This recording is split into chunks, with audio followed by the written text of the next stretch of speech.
Where has Sean Michelle gone? Where is it gone? Sean Michelle. Hey, guess what? Hello. Sean Michelle's not here He's not right here. now. Hey, that's gonna be my song. I'm gonna try out for the voice. What do you think? Or You got it. My chair's turning. should quit my job right now. Just quit it. Just quit it. Quit it. Go live the dream. Hey, guess what, Clint? What's up, my man? We got an We interview. do. It's a good one too. We got an interview. And we're going back to the offensive line, man. Going back to the well. That's what everybody's talking about right now with these hogs, with these piggies, is the offensive line. So why not, man? Let's talk to an offensive lineman. Yeah, Why don't we talk to the starting left tackle for the offensive line? might as well. Why not? We're here and all. We're here and all. Now he did play a little right tackle this last game. We didn't ask him about that much, but Andrew Chamblee joins us in this one.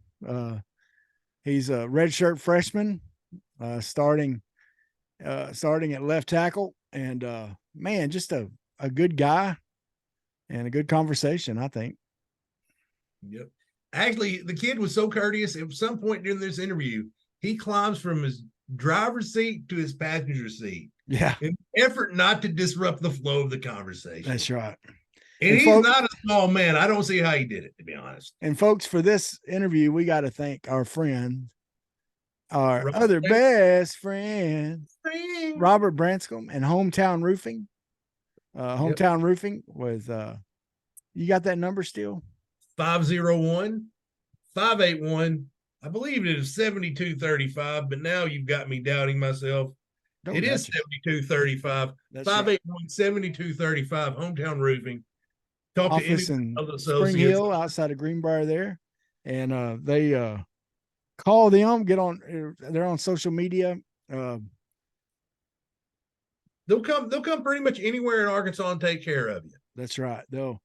If you got some roofing issues, you got leaks, you got some damage from hailstorms, windstorms, things like that, they'll work with your insurance company to help get it paid for. A lot of times they work it out to where you don't have to pay a dime, where they'll just take what your insurance pays. If they can do that, they will. And they're a growing company. Robert's done such a great job, and he's got some great people working for him, some great salespeople that are courteous and just good folks. So give them a chance. If you need some roofing needs, man, just give them a call and let them see what they can do. They'll come look at it and probably won't charge you a thing to look at it and give you an idea of what you need. So appreciate him. But hey, folks, Andrew Chamblee, right here, right now. John Michelle, lead us in. Get it, Sean. 1, 2, 3, 4. You've ever seen a lame man walk? Ever heard a dumb man talk? Never seen a blind man see? I promise you will change his name. You ever seen a cancer dead? Ever seen all the poor get fed? Ever seen a prisoner set free? I promise you will change his name.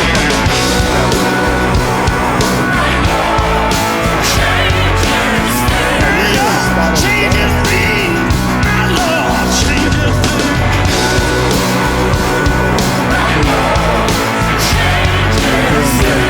Can you hear me now? Church, can you hear me now? Ever seen a broken heart made whole? Ever seen an orphan find a home?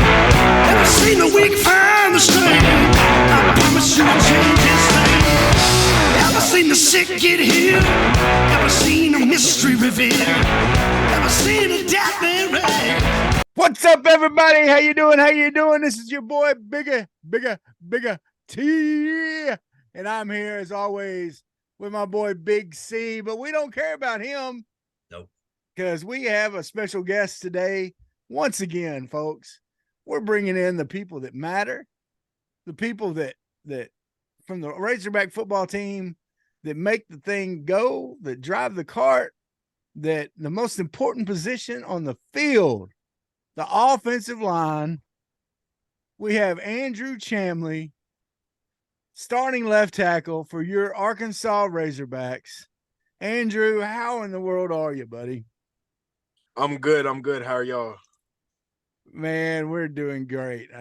Just got through with practice, right? Yes, sir. Yes, sir. Sitting in Had a your little long day today. little long day today. I can imagine. Uh, Sitting in your car, drinking your Gatorade and talking to a couple of has-beens like us, man. Can't get better than that, right? Oh, you're so right.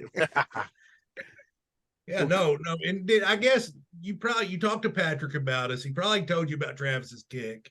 So you're dealing with a high school kicker, top notch, the I goat. was, yeah. He I'm was, sure Patrick yeah, told you that I was, the yeah. largest So kicker to ever kick in the state of Arkansas, probably. kicked a 21 yarder, 21 yards. Yeah, I kicked one field goal, 23 That yards. is better than none. It's That's amazing. better than Yeah. zero, though. Yeah. I'm jealous because I couldn't have made it. Yeah, that's right. It was. Well, man, Andrew, it was a tough weekend up on the hill. As those it's hard to say because I want to say them dirty BYU Cougars came in, but they're so daggum nice. Their Yeah, coach is a they nice are really guy. He's nice. a class guy. They gave our fans ice cream last year, but then they come in and, of course, okay, we won't talk about, Pittman had to stay away from some of the bad official calls. We don't have to Oh do my that. God. We won't get fined for that. So you might could. I don't know. Well, you wouldn't get fined, but you might get in trouble. Yeah, We can say how ticky tack some of those calls were. Like, for instance, excessive celebration that y'all were supposed to have been going into the stands. I don't know, but I didn't see anyone go into the stands. I don't get that. They want y'all to celebrate together and look like that's what you were doing, but it don't make sense. Anyway, just tell me what was it like after that game? I mean, what was y'all's response as a team, and maybe your responses personally? How did of course you felt disappointed and all those kind of things, but what are some of the things that went through your mind after a game like that? It was definitely a tough game. It was getting to the end, but I felt like Well, you ticked him off. I Way to made go. him mad. First question, man. First question out. It was funny that he was froze right there. Yeah. It was like, oh, we done it now. You there? Just got to unmute. There we go. there. Y'all can hear me. I can hear you now. Yeah, we can hear you I'm now. sorry that Travis offended you. He is a Yeah, jerk. was my question that I, bad? I sometimes I'll be honest with you. I sit over here and I just want to deck him one. So No, that was really weird. But back to answering the question. Everybody felt like we really got too complacent in the first half. We let them come back a little bit, and we really just feel like we need to be able to finish people. Keep scoring, keep getting stops. Just those little things that really matter. Well, and I was saying to myself, especially after the first two touchdowns, one of the things we've talked about the last year, was y'all needed to start quicker. Right. Well, here we go. They're starting quicker, man. Here we go. But yeah, then, we did start fast. But then, like you said, something happened, I think, and probably, I mean, better than us, of course, but something like complacency kind of settles in. Then, you think, oh, well, we just did it that easy. I mean, because that first, AJ run was simple zone stretch play, right? I mean, it was just something y'all ran 100 times, and he's Every taking day in it to the practice. house. Yeah. And then Satanga gets that return, and y'all are like, man, they can't keep up with us. They can't hang with us. And and it just but of course they made some adjustments, and credit them. They did the things they needed to. How did you feel, just as fans, we like to just, or fans in general, love to critique and come up with all of our ideas of what's wrong and what's causing the problems and all those different things. And what are some things that you personally know that going into this week that you and your offensive line need to work on to be ready for LSU? I would definitely say communication, because the LSU does a lot of movement. There's a lot of key details to the LSU defense. So communication this week is definitely going to be big, and just being able to finish blocks and keep our hands active in pass pro. If we can do that, I feel like we'll have a really, really strong chance. Yeah. For What sure. what kind of things do you see the LSU defensive line do up front that's different than what you've seen in the other teams? Well, they're definitely the best we've seen this year. So, they have good hands. Their defensive line has good hands. They're very, very physical, and they play heads up football. What I mean by that is they're always keen with the quarterback, the running back. They're always moving around. They're always doing something. So they're never stagnant. So them just moving around all the time is definitely probably something really big. Yeah. And they're big and strong too. So they're not only moving around like that, but when they get there, they're athletic. I mean, they're tough to deal with. Right. Definitely got some athletes on their line. Wait, we got some too. That's right. Yeah.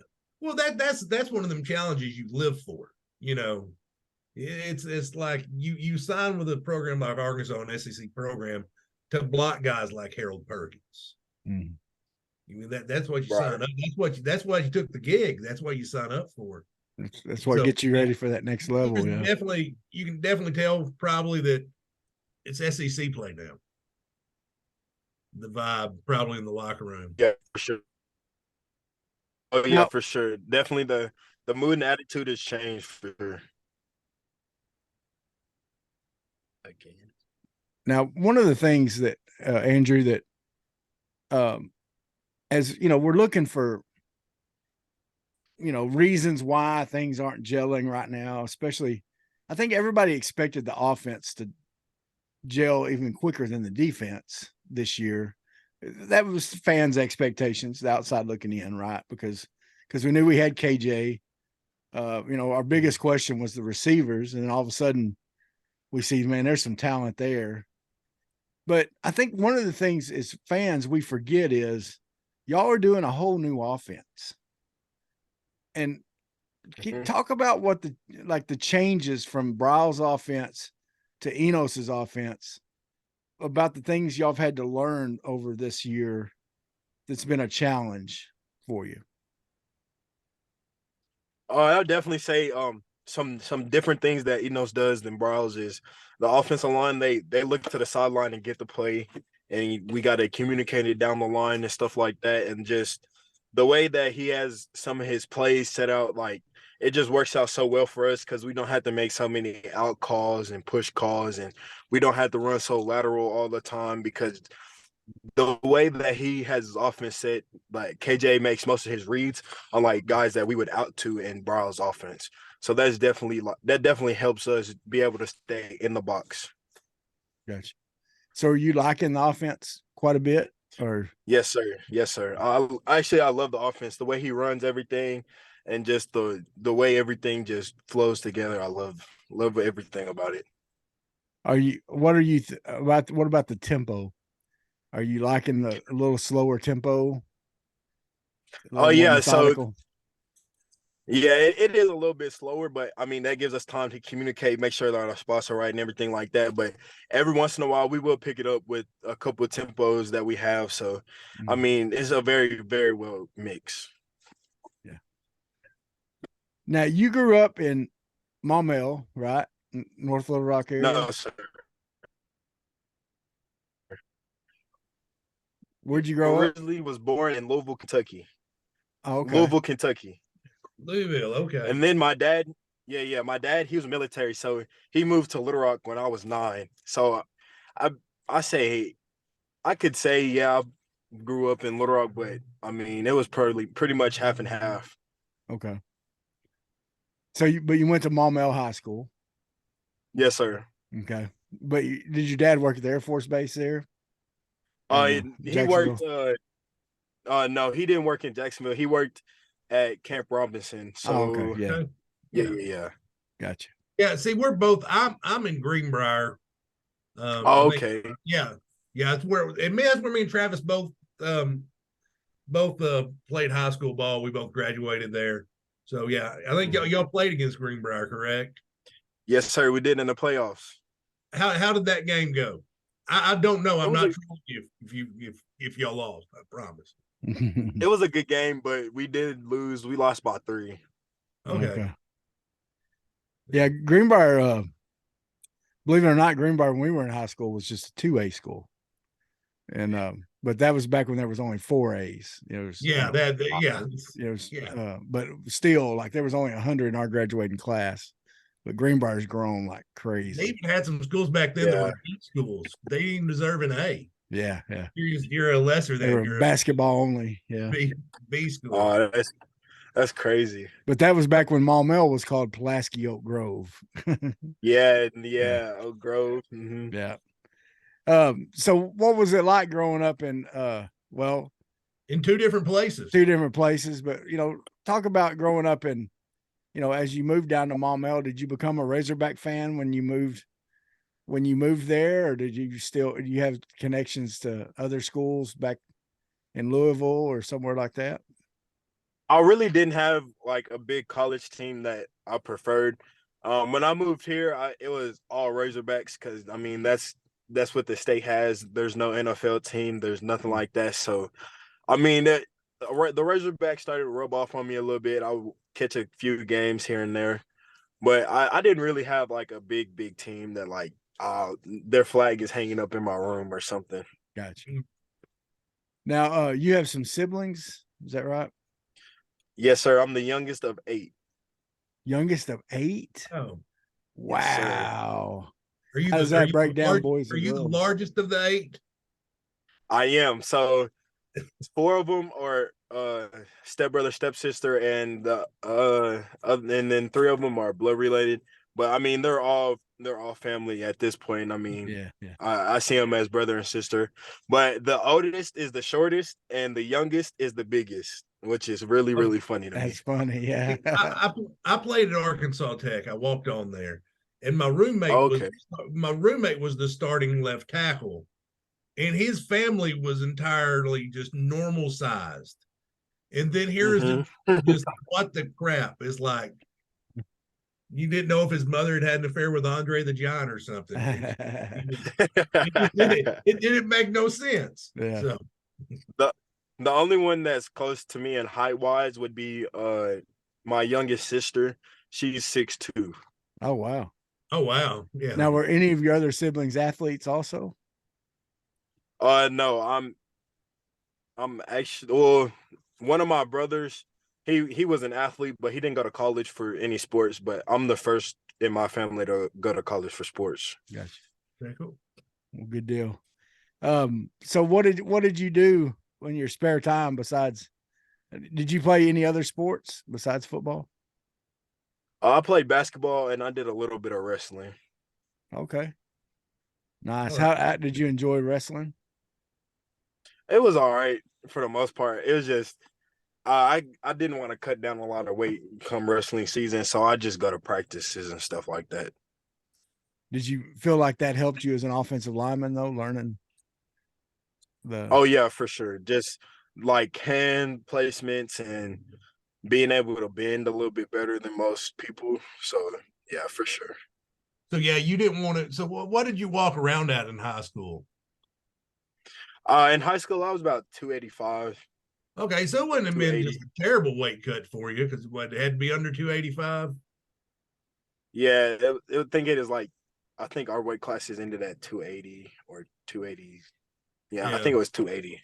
No, because I do a lot of jiu-jitsu tournaments now that I'm an old man, and I see them kids out there cutting the weight, and I'm like, that's not for me. Yeah. Like if I want to eat a cheeseburger before I step on the mat, I want to be able to eat a cheeseburger before I step on the mat. You know what I'm saying? Right. Yeah. He might eat the cheeseburger while he's on the mat. You never know. But just don't eat the Cheesecake Factory lobby. That's right. Yeah. So what are some other things you did growing up? Did you have any other hobbies? Were you an outdoors guy, just or anything like that? Me and my dad, we would go fishing and stuff like that. But I mean, other than that, I just go to my cousin's house and play for a little bit, play basketball with him for a little bit. Gotcha. I didn't really do much. Yeah. Yeah. Now we're all from the central Arkansas area. We lived around here. So if me and Travis were coming to Maumelle, where would you take us to eat? Oh, I'd probably have to say there's this one spot called Count Porcula. It is so good. It's like a pool. It's like barbecue. It is so good. It's probably the best spot out there for right now. What's it called again? Because I'm gonna have to check this out. Count Porcula. Count Porcula? Yeah. Where's that at? Yeah. Oh, that's a fantastic. I mean, first off, It's like fantastic name. it's like but it's like next to the it's right in front of it. The bowling alley in Maumelle. Okay, yeah. Right from the bowling Nice. alley. Yeah. Man, I'm definitely Count Porcula. I was like, I don't want to pretend to be writing this down, but I'm not going to forget Count Porcula. That's right. I mean, that is. that is one of the better. I mean, tip of the hat. That's right. Good name. Good name. So how did your recruit? No, hold on real quick. Obviously now you're mobile. Were you sitting there just talking to us, waiting on a ride? No. Actually, I was waiting for my roommate to come out, but he's driving right now, so I can interview with Okay. y'all. Gotcha. No, I appreciate the effort. That's right. Oh yeah, for sure, of course. Yeah. So tell us about how your recruiting went. What other schools were there out there? Was Arkansas a pretty easy decision for you? Was it a tough decision for you?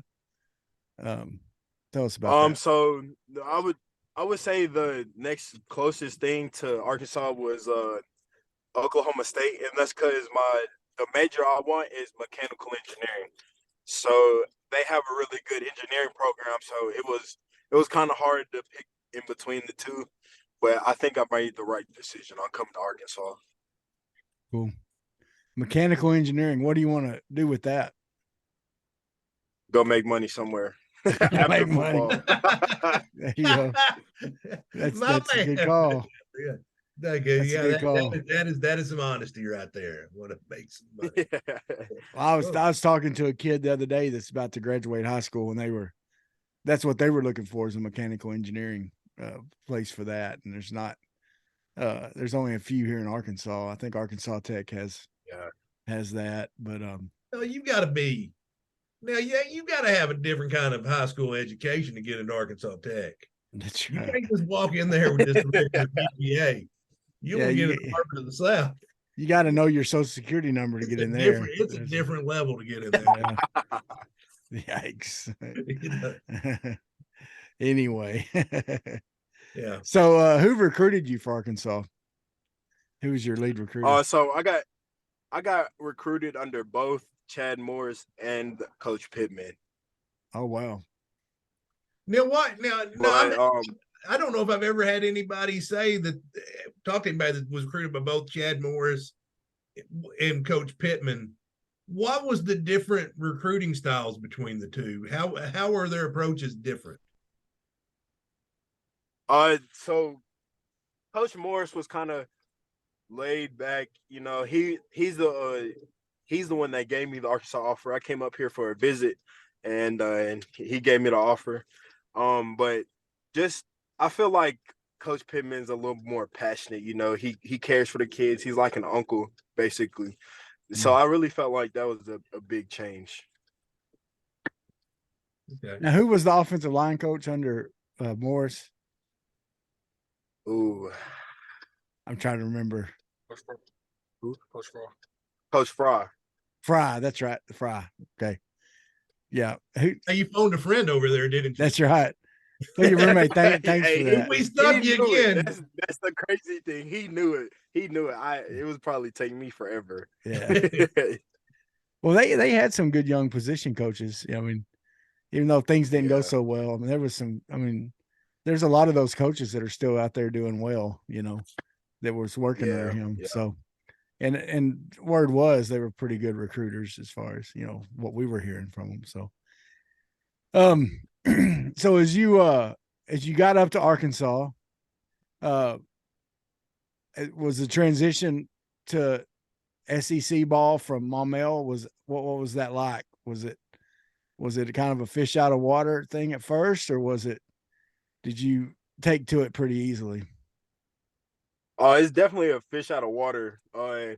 Just the way that they compete up here and all the reps and everything that you're doing every day, it was definitely different from being back in high school.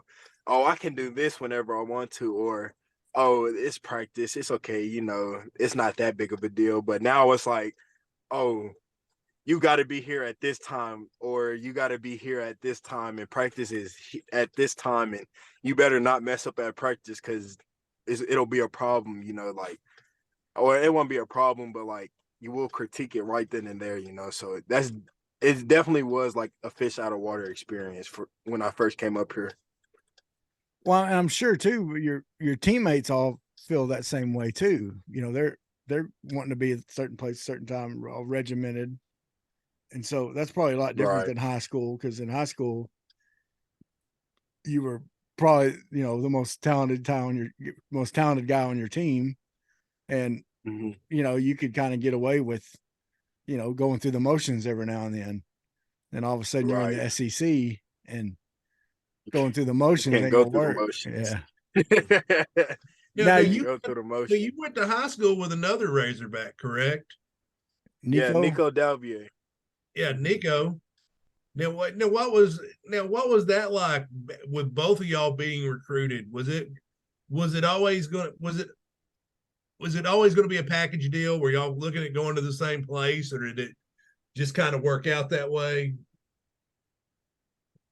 We were actually talking, during our recruitment, and we didn't know that both of us were gonna go to Arkansas. We just it kind of like played out, but we talked about going to the same colleges, just because we could.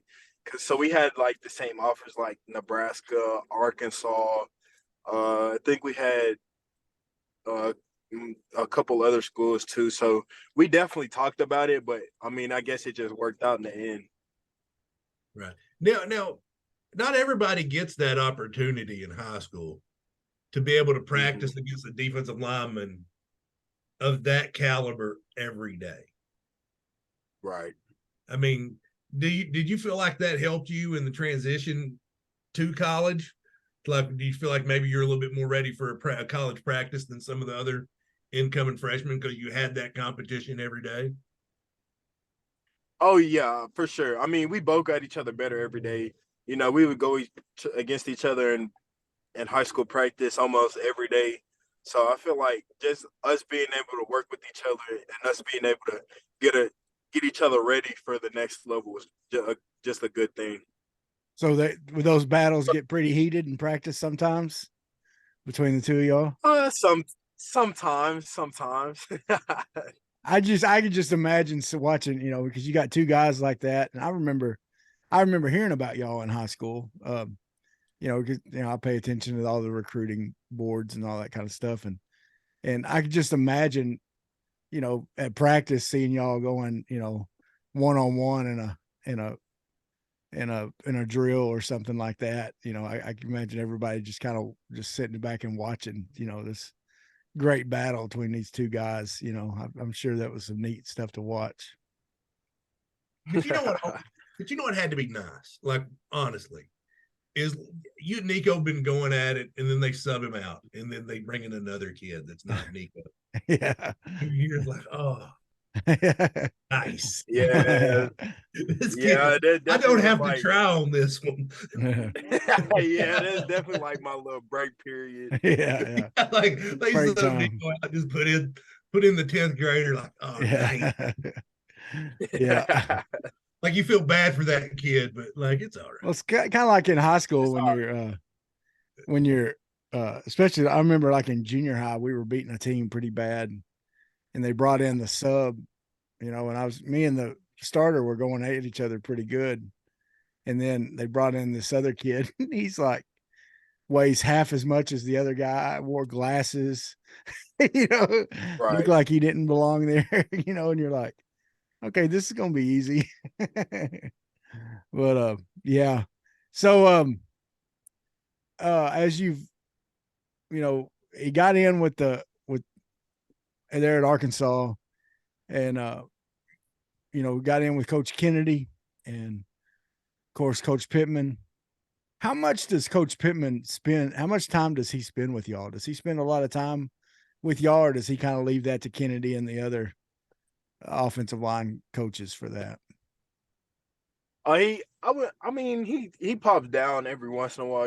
He comes and sees what we're doing, but he really lets Kennedy run the offensive line for the most part. Which makes sense. I mean, that's what a good leader does, right? He empowers his other leaders. So, talk about Kennedy a little bit, because I mean, right now, what was your first impression of him when you first met Kennedy? What was your like? All right, because you're going to spend more time with that guy than any other coach. Right. Personally, when I first met Coach Kennedy, he was pretty cool. He was very funny. He came off like a very chill, giving type person. So just seeing all that really brightened me on my pick. So yeah. Well, what's his coaching style like? Is he a big yeller, get in your face? Is he more like technical? How does he approach his coaching style? I mean, when you mess up, he's gonna get on you, but like I wouldn't say he definitely like yells in your face or anything like that. I mean, I feel like he's more technical, like he's gonna tell you what you did wrong. Focus on the technique and the correction more than the motive or the tearing you down, I guess, part of it. And he kind of does both. Yeah. Well, and most coaches do. Yeah. Yeah, we had a high school coach that he had one of them floppy hats, and he'd always hit you over the head with it. You can't do that. You get arrested for assault, but Or he'd hit us in the helmet with his whistle, and he'd always end up like breaking the whistle or he'd break the hat. Anyway, it was fun. Now, as y'all have gone along, as especially, you're in your now last year, right? You didn't get a lot of. Did you redshirt last year? Yes, sir.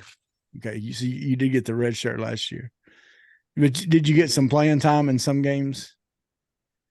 I didn't play at all last year. Okay, so they held you out the whole time. And yes, so sir. this year coming into the season, you were up for that left tackle spot. Do you is that where you feel the most comfortable on the outside like that? Yes, sir, definitely. I definitely don't know if I could play guard.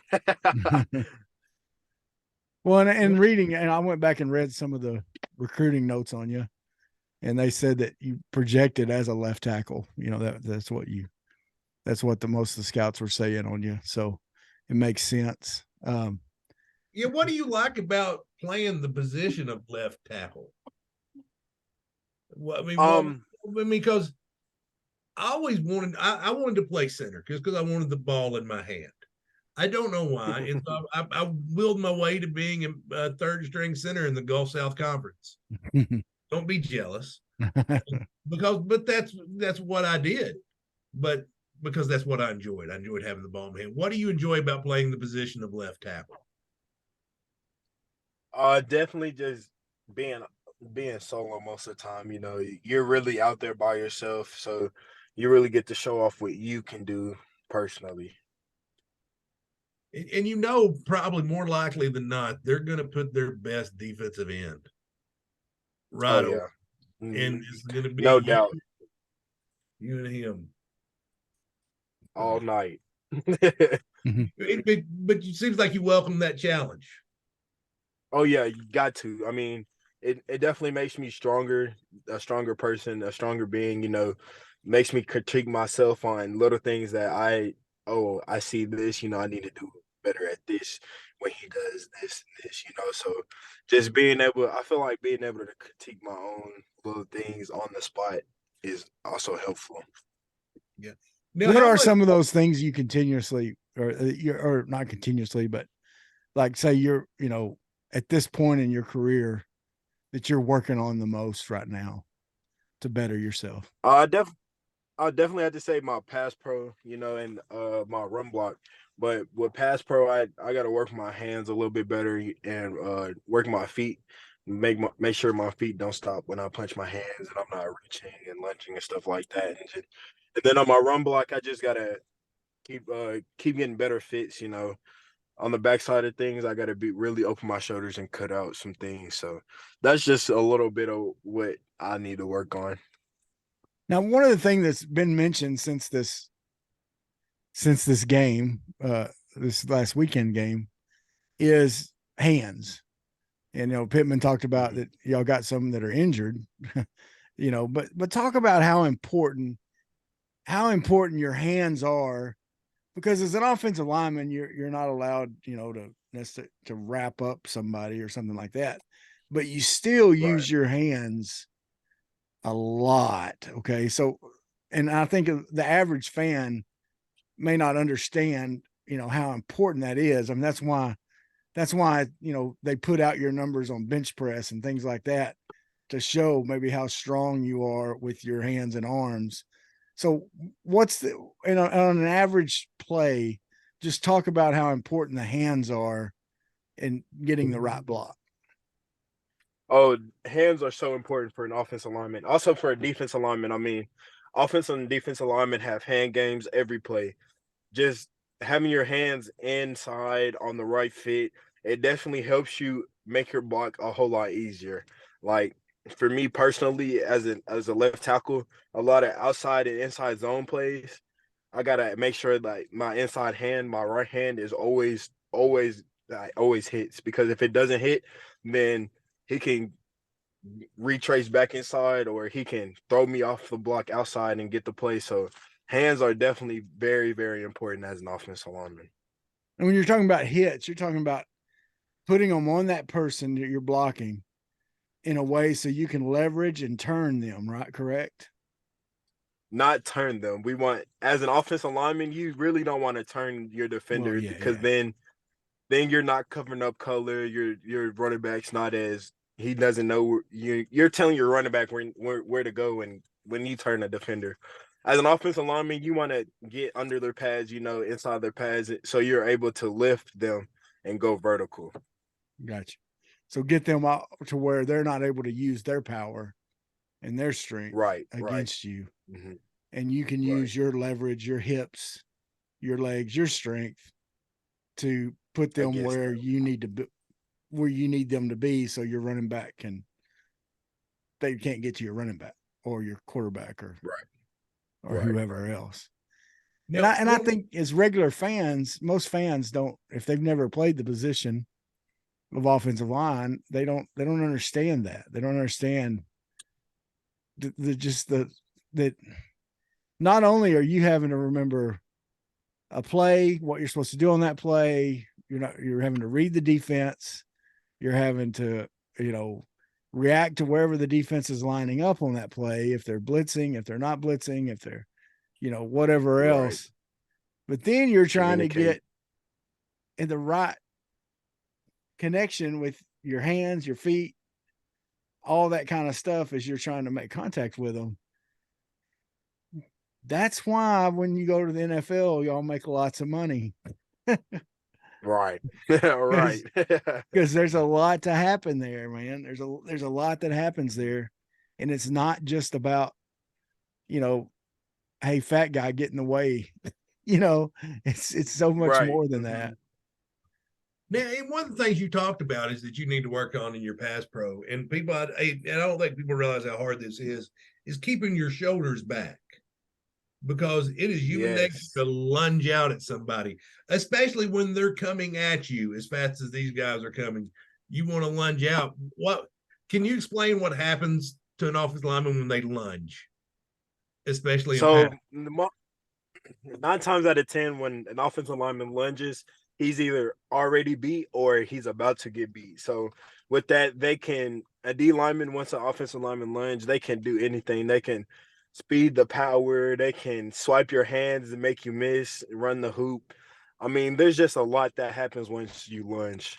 And as an offensive lineman, you never want to be top heavy on pass pro.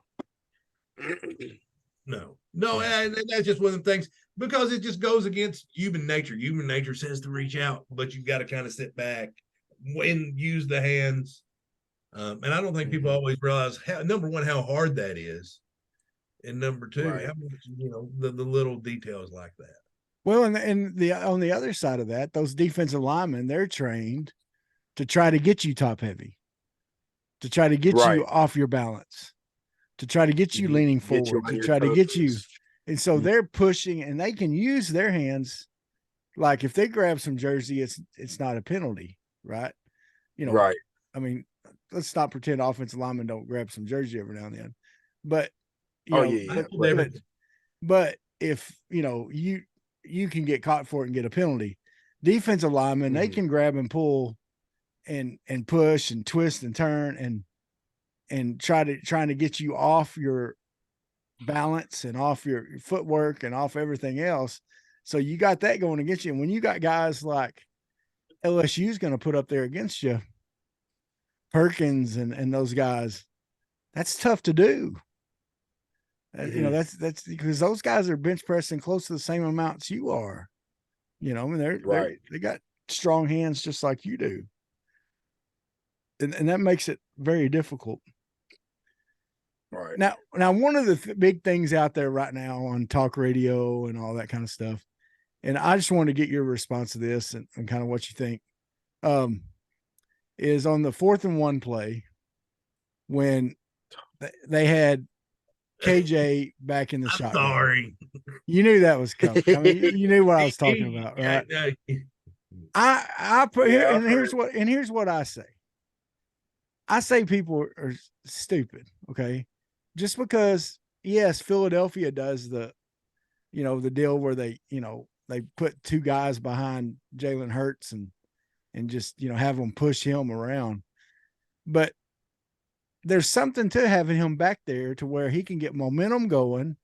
He can pick out the spot that's soft on the line where he wants to try to dive across instead of just hoping, because if he's up there in underneath center, they can pile those A gaps in and try to and I'm sorry, but if there's, you got a center and 2 guards against, 2 nose tackles and 3 linebackers, it's not, it makes it tough, And so I just, every time a caller calls into one of these talk shows or someone posts on a message board, I just want to, do you know anything? Do you feel the same way about that as I do? Or, do y'all as a team feel I do, way?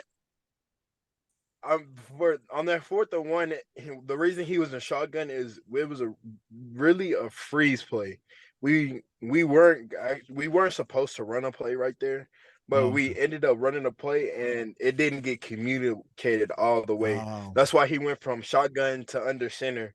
But I mean, honestly, that's actually not a bad way to look at it. If he's from shotgun on 4th and 1, he can pick up some momentum, get him an extra yard or 2. But I mean, in the long run, I don't think it's kind of a mix up once you actually know what the thought process was behind all that. Well, and the other thing is, you want whoever's going to have the ball in that situation to be as comfortable as possible. And KJ hasn't spent a lot of time under center. And that's just true. That's just, coming up in high school, he was probably never under center. like a lot of quarterbacks, and so you want him to be as comfortable as possible, and he's comfortable back there where he can see what he's doing, and so, but that explains it a lot better if there was a miscommunication there also. That explains it. And that's the other thing that happens on the football field that we as fans never hear about, probably is, a miscommunication on a play or whatever. So that's good. That's good. Now, as y'all get ready for, you're heading to LSU this week, and then you head to Arlington the next, and then you head to Ole Miss the next, and then you head to Bama the next. Road tripping, man. Eastbound and down, load them up. Got to get some frequent flyer miles. That's right. I want to ask him this question. Which town are you least looking forward to seeing? Oh, definitely Bama for sure. Okay. Bama and Ole Miss for sure. Yeah. Well, I mean, Alabama and Mississippi. Yeah. So, how do y'all, I mean, you just take it day by day, I'm sure, but how do you get ready for a road trip like that, man? That's intense, man. That's 30 something days of not playing at home. I mean, it's football. I mean, that's the way our schedule is, but you just got to take it a week at a time. All we're focused on right now is going to beat LSU and getting that boot back, Now, have you ever been down to LSU? Well, I guess this will be my first time. I haven't been down there. I went to a lot of Little Rock games against LSU, but it's night time in Death Valley, man. Those fans are going to be nuts. And Cajuns be crazy. They'll be well lubricated, but they'll send them home sad. Yeah. Yeah, they'll definitely be good and lubricated. You're probably going to learn all kinds of new words. That's right. What was it like playing at War Memorial for you? It wasn't bad. I like the atmosphere at War Memorial, but like the field itself is just not all that great. Yeah. It's behind the times, ain't it? We when we were in high school, we played a jamboree there, which was like 4 schools. It was like us, J. Fair, Morrilton, somebody else. Mm-hmm. We played 2 quarters or 3 quarters or something. But that was back when it was like the old school AstroTurf was just like concrete and outdoor carpet, And we're a bunch of boys from Greenbrier, Arkansas, man. I mean, we didn't have turf shoes or anything so our coach told us just to get basketball shoes.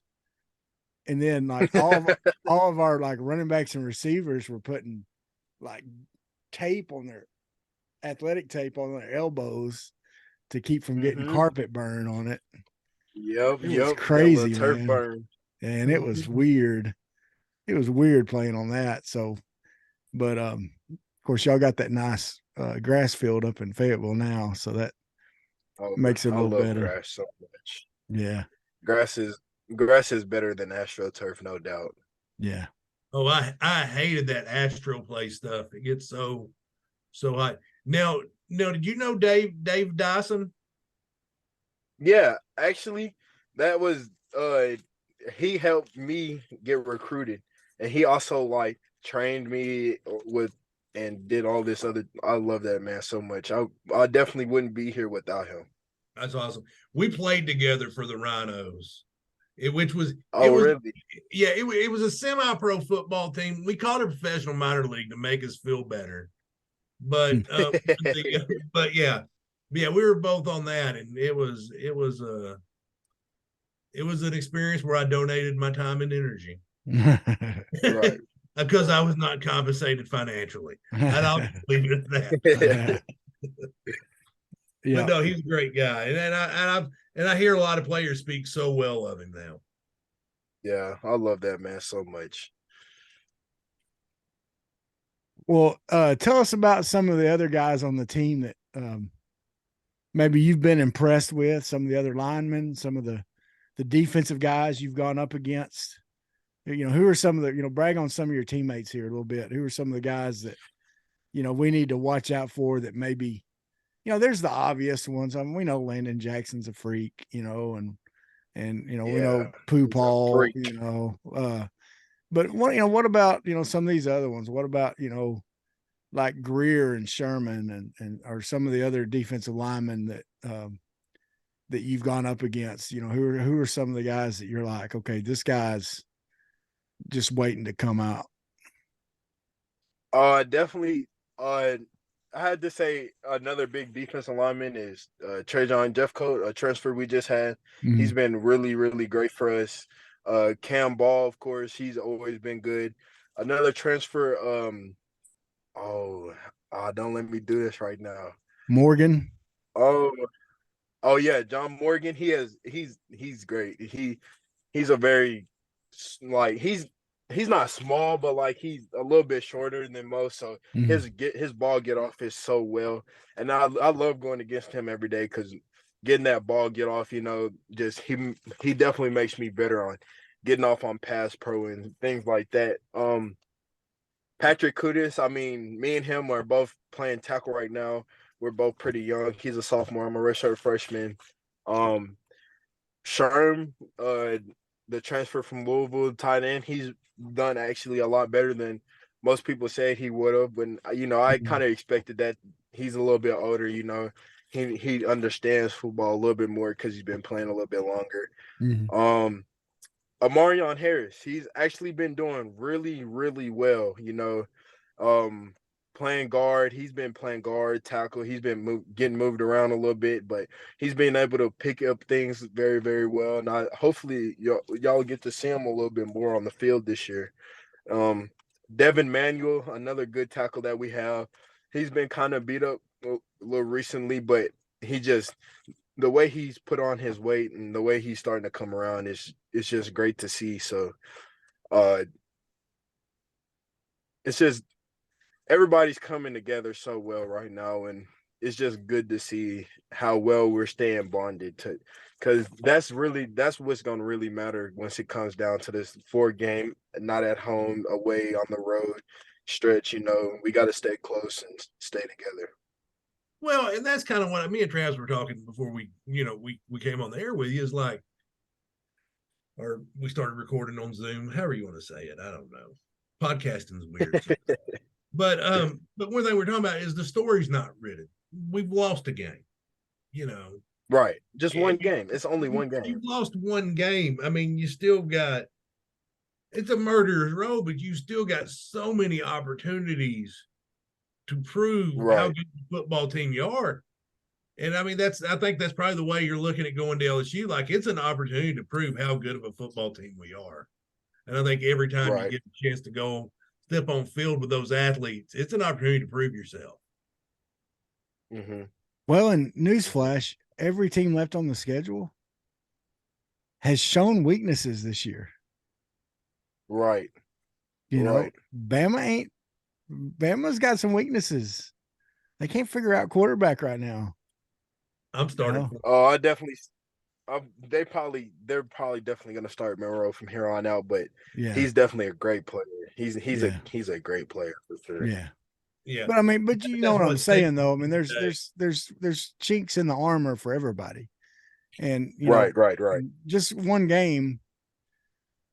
Now, one of the things about it, and I just want to ask you this, just so I think people can understand from your, from a player's perspective. After a loss like that, there's lots of social media backlash. There's lots of people, keyboard heroes, people. Oh, back in my day, we would have done it, get off my lawn, folks, right. And they're real big talkers when they're sitting at home and they're, mom's basement and they're 54 years old. But explain what that's like, or what it's maybe been like the last couple of days, just kind of wading through some of that, because, really since you've been there hasn't been a lot of critiques, of the team, of Pittman, of anybody else, but people are starting to critique Pittman. They're critiquing Kennedy. They're critiquing, the O-line, the offensive coordinator. There's plenty of volunteer coaches out here that want to give feedback. Yeah. So they played Madden once, and so they think they know what they're doing. But I got on Madden. KJ ought to be able to just step back and sling it. That's right. They should run quarterback waggle. It works every time for me. I tell you what. No, but just talk about like what that is as a player to, maybe get, like, have you gotten some messages from people saying some negative things? I mean, I don't think so. I mean, if I have, I'm not really a big social media guy anyway. So, I mean, I'll post a couple things here and there, but Yeah. I mean, they're fans. That's what the fans are going to do. I mean, they might have played the game at one point in time, but they're not on the field doing what we do every day, or, they don't have to go through everything that we have to go through. So, I mean, I just look at it as they're fans, they're going to say what they got to say because they can, I mean, if we win, they're going to be like, oh my gosh, y'all are so amazing. But if we lose, they're like, oh my gosh, y'all suck. Y'all need to get rid of such and such. So, I mean, it's just the way the world is. That's how, I mean, I feel like that's how everybody should look at it, honestly. Like, I mean, yeah, it's on social media, but like at the end of the day, they can't break you down because they didn't build you, They didn't create you as a person. So yeah, 100%. Well, that's a great way to look at it, man. And I'll tell you, here at the Big C Bigger T podcast, we stay on the positive side, baby. We stay on the positive side. No, because me and Travis, how many phone calls, if I ran Drive Time Sports, would we take? Zero phone calls. I would, because it'd just be me yelling at people is all the thing. Would be like, you're an idiot. All in, get negative. I just hang up on him. Like, I'm just going to talk. Yeah. And then if I can have Travis on, he will let me talk. So it works out. Well, and also we feel like, and we call ourselves a fan podcast and all that, but we do feel like we know enough about football to know what we don't know. You know what I'm saying? Right. And well, you just said it well. We're not there in practice. We're not in those meeting rooms. We're not, we don't know. I mean, we found out about the 4th and 1 play from you today. And we didn't know that. I think if most fans knew that, they wouldn't know. They wouldn't worry about griping about it. They wouldn't say half. Right. Yeah. They wouldn't say half the things they say. Yeah. They don't. I mean, and I think we try to realize, and we have a group of friends that we talk on a regular basis, but I think all of us are that way. We realize what we don't know, and I think all fans need to realize that, Look, sports are entertainment, man. You guys are the best entertainment we got. We appreciate y'all. We live vicariously through you. Me and Clint grew up. We wish we could have been hogs. It wasn't there in our cards for us, but we're happy for guys like you who get to go and do that and get to live out that dream and run through that A and all those different things, man. And we're so proud of you, and we want to see that continue to happen. And we're going to root for you. Look, I'm missing Monday Night Football right now. I'm a Cleveland Browns fan. If I can't take tough times, baby, nobody can. Nobody can. Yeah. Like, I didn't even have a team for a few years, man. There was just a few years they got, they became Aren't the they Ravens. playing right now? They're playing on Monday Night Football tonight. They're playing. They're playing the Steelers, man. They're gonna go 2-0 against the Steelers, baby. Didn't they have a pick six? They've got a winning record for the first time in like 50 years, and he's on top of the moon. That's right. Can't bring him down. That's right. Speaking of one of my friends with unrealistic expectations, Robert Branscombe at Hometown Roofing. I need to thank Robert for he's sponsoring this chat with Andrew. If you need anything with your roof, give him a call, 501-581-7235. That's right. Robert's. I just Googled the numbers. I had to get it out. Yeah. Hometown Roofing does a great job. If you've got had hailstorms or any kind of damage to your roof, they'll come and look at it for free and tell you what they can do. They'll work with your insurance companies, and Robert does it the right way. He treats you the right way, and sees it through from beginning to end. So call Hometown Roofing, and we're appreciative of him, one of our oldest friends that believes in this podcast and sponsors things like this. Andrew, man, we do appreciate you coming on here, and we, like I said, man, enjoy it, enjoy the moments, enjoy the times, enjoy those, when there's a big play, man, enjoy it. When you see that running back, AJ Green buzzes or whoever busting loose, and hopefully Rocket will be back soon. You can watch him head down the field. Man, enjoy those times, man. And, we'll be out there rooting for you. And I know because of this interview, hopefully there'll be some more people rooting for you and understanding where you're coming from a little bit. And so, get out there. Yes, sir. Thank y'all for having me. No, thanks for coming on. We appreciate you a bunch. And go down to Death Valley and catch a tiger by the tail. Let them have it. I mean, that's one thing, man. I don't have a lot of hate in my heart, but I have hate in my heart against LSU. Yeah, we need that boot back. We need that boot back for sure. Now, are you one of the ones that's going to have to go pick up the boot? Oh, I'll be down there for sure. If we win, not if. Once we win, oh yeah, I'm definitely picking it up for sure. Okay, now listen, be careful, stretch, because David Basil made that thing heavy, dude. That thing's heavy. Legs.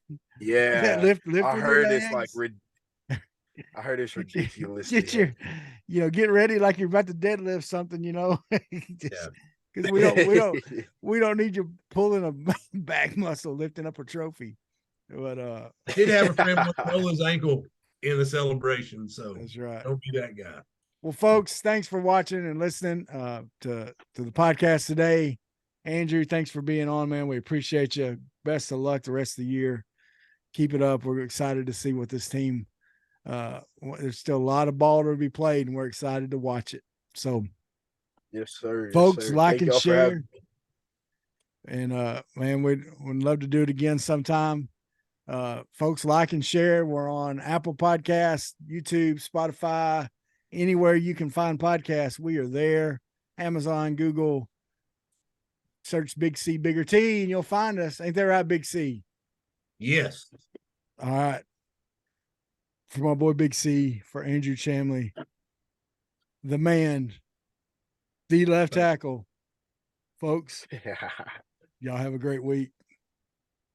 Sweat, work, filthy, dirt, harvest, hurt, kingdom come.